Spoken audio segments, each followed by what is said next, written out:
Colour की चड्डी पहने हो? बता दो ना। Music by Kundan Raj.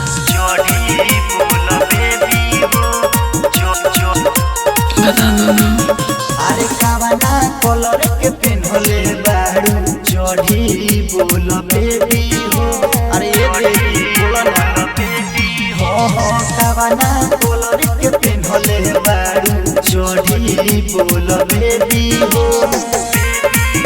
अरे हो रे पवन बरान, अरे हो रे पवन बरान, ई बता दो ना पूछता जे भी हो। कावना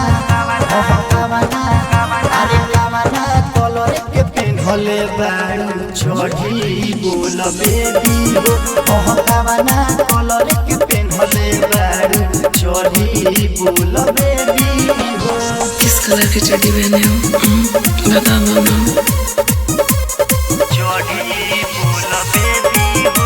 बता दो ना।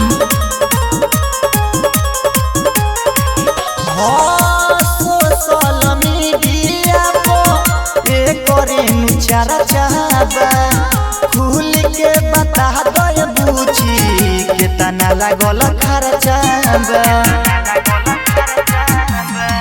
सभे करतावे हाला पूरा पूछता मोहाला। अरे बुढ़ावा जवान कहे हो बुढ़ावा जवान कहे ई तो लागत बहुत हेवी हो। कावना अरे कावना कलर के पेन्हले बारू चढ़ी बोल बेबी हो। कावना कलर के पेन्हले बारू चढ़ी बोल बेबी हो। Mix by Shreya recording studio दुराना सीमानी। चढ़ी बोल बेबी हो।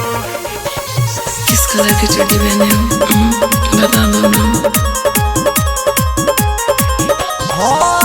हम तो जानल चाहे लाल बाटिहारा सुन के बतिया सबके हो जाता खारा।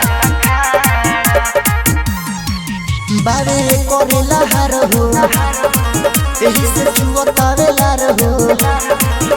अरे और तेरा मुस्कार कहे और तेरा मुस्कार कहे फीस के तना लेबी हो।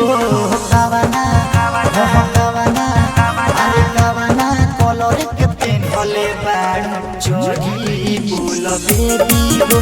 कावना कलर के पेन्हले बारू चढ़ी बोल बेबी हो। करिया नहीं खनु रे।